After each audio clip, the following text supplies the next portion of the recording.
Hello, Professor Ewing.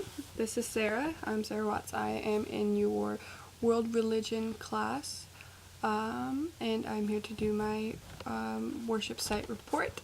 The church that I went to was a Mormon church named the Church of the Jesus Christ Latter-day Saints. Like I said, it was a Mormon church. It's located in Garland, Texas, 2701 North Garland Avenue. It's kind of close to Babes. It's in a very city-like area, I guess you could say. So it's more of a urban area for the church location. As I said earlier, it was a Mormon church. I chose to do a Mormon church because I myself was raised in a Baptist church. So in the sense of the beliefs and things like that, there is a difference. So I wanted to learn more about his church and where he went and how he was raised.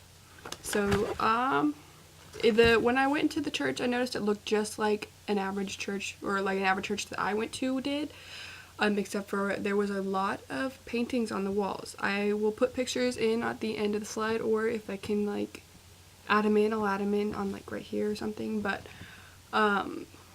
yeah, there was a lot of pictures like with Jesus in them, which kind of had me confused because as I had discussed with him his view on Jesus, where he believed he was a prophet instead of how I was raised, where I believed that Jesus was, he was in like the Baptist way, like he was Father, Son, Holy Spirit, and all that jazz. So that was I asked him about that. He still discussed with that he was a prophet. I did kind of ask him a bunch of questions, but I did notice all of those pictures and paintings and everything like that. Things that I found interesting about this is he said that they do gain new members all the time. To join the church, basically you just have to have a willingness to conform. He explained to me that Mormons are not allowed to drink alcohol. So for an example, he explained that if you want to join the church and you're an alcoholic, you have to literally stop drinking in order to join the church. Whereas if you were a Christian and you were an alcoholic, we would welcome you with open arms. Or I guess I can't say Christian because Mormon is in the Christian family, but it's different. But like I was saying, if you were a Christian, we'd welcome you with open arms and we'd say, well, we will help you. Whereas if you were Mormon, they would kind of just want you to be like, well, how he explained it to me. It may be different in other people's views, but they would just kind of like, you have to stop before you can join the church. Religious traditions. When I asked him about religious traditions, they do something called sacrament, which, as he explained it to me, was the first hour of church, which usually lasts about 4 hours, versus my church only lasts about an hour and 30 minutes on a bad day, or good day, I guess. So they do a sacrament, which is like a tradition where they go in as a family and they have a talk, is how he said it. We usually would describe something like that as like a preach or like a lesson or something, but how he said it was a talk. So traditions like that, they do, also Mormons do service projects. So men, once they reach their, he would be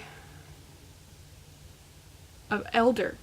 How he explained it to me is they start off as deacon when they're like 12 to 14, then they go teacher, priest, elder, high priest. There's a second, first, and then what their pastor would be known as is a bishop, which I'll go back into that, I guess, a little bit later. But when you're an elder, which Ben, who is my friend who is a Mormon, who toured the church with me, or who kind of showed me around, he would be considered an elder. He graduated high school about 2 years ago. He's like 19. But he's about to go on this service project just as well as women do. So I guess that is a tradition of the church where they go to a different area. They could go to different countries. They could go to anywhere in the United States. And they will kind of spread their religion around and kind of share with others. Let's see. Other than that, the traditions, I noticed, I asked him about this.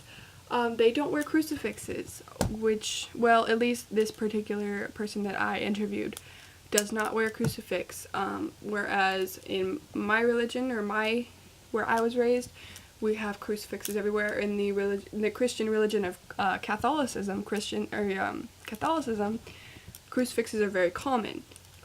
They use them on rosaries, they use them on necklaces. In fact, most of the Catholics that I know have a crucifix around their neck at all times. So I found that very interesting. Let's see, worship experience. I went on a Wednesday, so I got to kind of see their youth group worship. But I also asked him about a typical Sunday. So the way that he described it to me, it was, they do the first hour of your group, or as your church has sacrament. So that would be where they would do their like announcements, like, hey, this barbecue's going on, or this is going on. Then they would do and the sacrament, this is also important to note that the sacrament would be with the whole entire family. Whereas, I keep saying whereas, I'm sorry. But the sacrament would be with the whole entire family. And they would do an offering during the sacrament. They would do their sacrament during the sacrament. Their sacrament, where I was raised, it was called communion.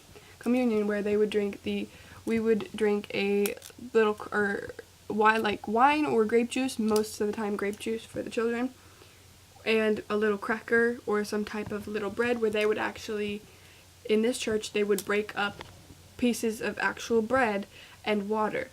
The water was to symbolize the blood, which that was different for me because we've always done actual grape juice or wine. I've never actually really had a situation where they do wine, but I know that at a Catholic church they do wine. But we do grape juice, so it's actually kind of a red feeling. So I thought that was very interesting that they, and when I asked him about it, he said that the reason they did the water was because they aren't allowed to drink alcohol. So even if so the grape juice, I'm not sure why they don't use the grape juice, but for the wine, it's because they don't drink alcohol, which I found was very interesting because I just always have thought that it was supposed to be wine, because I'm not sure, I'm not the best Christian out there, but I thought there was something in the Bible that said to use wine and drink in the name of him, or something as such. So I found that very interesting, but that's where they do the sacrament, and they do offering, they do announcements, and then they do hymns. This goes into the latter part of the spiel.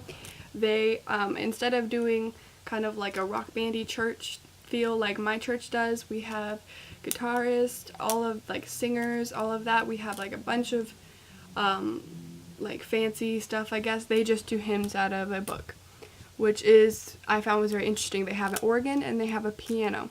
They do 3 to 4 songs. They have a specific sacrament hymn, which I thought was very interesting, because we usually would just sing just a random song when we take our communion. It didn't matter, but they have a specific hymn for the sacrament. And they don't have a choir. When I toured I actually came into their auditorium type area, there was a bunch of seats behind where the bishop would do his talk. And I asked if that was where the choir sat, and he told me that there was no choir, which I am still a little confused behind that, because I'll put up a picture. There was like a lot of like seats just kind of sitting behind the choir or behind the bishop that just don't get filled, I guess. Let's see. Yeah, so other things, I asked them if they met outside of like church days, Sundays. But yeah, and obviously I went on a Wednesday and I saw the youth meeting, and there was also the Relief Society, which I'll get into that. The Relief Society, what I found really interesting is there's the first part, which is the sacrament, and then there's the second and third part, which is you break into different groups, and you break into women and you break into men. I found that very interesting because you learn about your religion like in different sexes. So yeah, I found that very interesting because I've never had to split up. I've always just gone to a church group or a youth group where it was just the whole entire sex like together. But the men, theirs is called priesthood meetings, well, a woman is called Relief Society, and when I went there on Wednesday, the Relief Society was meeting. So I found that very, very interesting. Let's see. There isn't any high significance with the artwork that is there. When I asked him about that, I asked him if there was any like high significance to any of the artwork that was in the church, and he said no, and that's when he explained to me about the crucifixes, because that's when my idea kind of like, oh, what about crucifixes? But there was no high important anything like that. Verses. I asked him about Bible verses or any like kind of verses that were like kind of reign above other verses, because in like Catholicism they have the verse for, or like forgive those who trespass against you as you forgive those who trespass against us, or I think I might have that backwards or twisted a little bit. But I asked them about that, and they do have verses for when they do sacrament, but other than that there really are no verses that they do, or like specific prayers that they do, which I found very interesting. All in all, everybody seemed pretty welcoming. I didn't really get any bad vibes whenever I walked in. I was greeted. Nobody really kind of made me feel bad about being there. They actually kind of made me feel welcome. I felt very welcome being there. So I would say that they are not exclusive necessarily. They just, you have to be able to conform to what they need for you to go there. Let's see. And I believe that is it. This has been an awesome class to take. It has been very eye-opening for me. Thank you for letting me take it, and I will now show you some pictures from the trip that I took.